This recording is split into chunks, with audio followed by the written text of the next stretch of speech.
देखिए विद्या, ये तमाम चीज़ें योगी की लहर और उसके विधायकों के खिलाफ एंटी इनकम्बेंसी, ये एक पूरी लड़ाई पूरी तरफ दिखेगी आपको, बेहट से लेके दूधी तक, यानी 1 से लेके 403 विधानसभा के बीच का सारा समीकरण, जातीय समीकरणों को बैठाने के बाद बीजेपी के लिए जो सबसे बड़ी चुनौती के तौर पर उभर रहा था वो यही था कि योगी लहर उनके विधायकों के खिलाफ जो एंटी इनकम्बेंसी उसको ओवर पावर करती है कि नहीं। और चूंकि जो लोग वोट करने जाते हैं, और रिकॉर्ड्स ये बताते हैं हमेशा, अगर आप पुराने चुनाव को देखते हैं कि वहाँ जब मुख्यमंत्री के खिलाफ कोई एंटी इनकम्बेंसी नहीं होती या मुख्यमंत्री को लोग लाइक करते हैं, तो अमूमन जब बूथ के अंदर घुसते हैं तो वो उसी मूल पार्टी की तरफ चले जाते हैं जिसके समर्थक वो होते हैं। तो मुझे लगता है कि जब वो अंदर पहुंचते हैं तो वो इस बात पर देखते हैं कि इस विधायक के जीतने से वहाँ सरकार बनेगी। तो इसीलिए ज़्यादातर जगह ये उम्मीद, जब वोटिंग हो गई तो उसके बाद ये लग रहा था कि शायद पार्टी के समर्थकों ने इस बात पर ज्यादा ध्यान दिया है कि वो योगी को वापस मुख्यमंत्री बनाना है। वो उस विधायक को नहीं बना रहे थे, वो योगी को बना रहे थे। मुझे लगता है कि ये एक फैक्टर है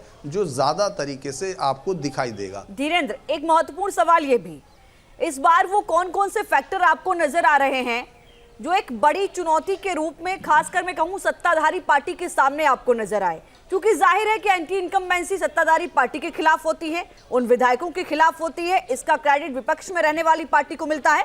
लेकिन कुछ ऐसी चीजें भी रही जिनका इस बार बहुत ज्यादा चेंजेस देखने को मिला। अगर हम गठबंधन सबसे बड़ी चुनौती माने जो आरएलडी और सपा का रहा, या फिर एंटी इनकम्बेंसी सबसे बड़ी चुनौती माने, या फिर हम ये कहें कि जो जातियों का अभेद चक्रव्यूह है राजनीति में यूपी की में, वो एक बड़ी चुनौती है।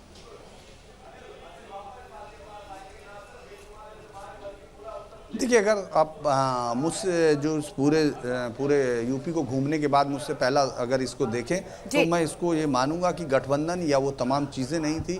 जो विधायकों के खिलाफ जो नाराजगी थी वो बीजेपी को ओवर पावर करनी थी, क्योंकि अगर वो विधायकों के टिकट ज़्यादा तरीके से काटती या ज़्यादा कैंडिडेट बदलती तो शायद वो ज़्यादा उसके लिए बेहतर होता। क्योंकि आवारा पशुओं का मुद्दा आपने देखा तीसरे और चौथे फेज में कुछ ज़्यादा दिखाई देने लगा।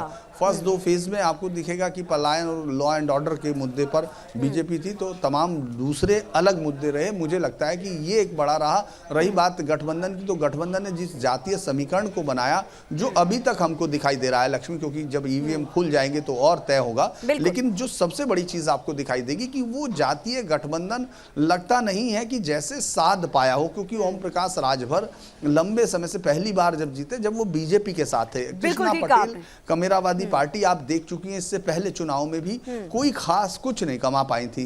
तो उसी तरह मुझे लगता है कि जो उनका संगठन था वो दिखने में जरूर आपको ताकतवर लग रहा था, लेकिन उसमें मुझे नहीं लगता कि उससे कोई सामाजिक समीकरणों को जोड़ने में, क्योंकि जिस तरह से जयंत चौधरी एकमात्र नेता उनके पास इस तरह के थे जो अपने साथ शिफ्ट करा सकते थे वोट। बाकी जितनी लीडरशिप इनके साथ जुड़ी है वो अपनी सीट शायद ट्रांसफर करा सके, लेकिन वोट अपनी जाति के करा पाए ये बहुत अभी तक 2017 के चुनाव में भी इस बात का सच ज्यादा अच्छे से बताएंगे, बियॉन्ड डाउट होगा। बिल्कुल धीरेन्द्र,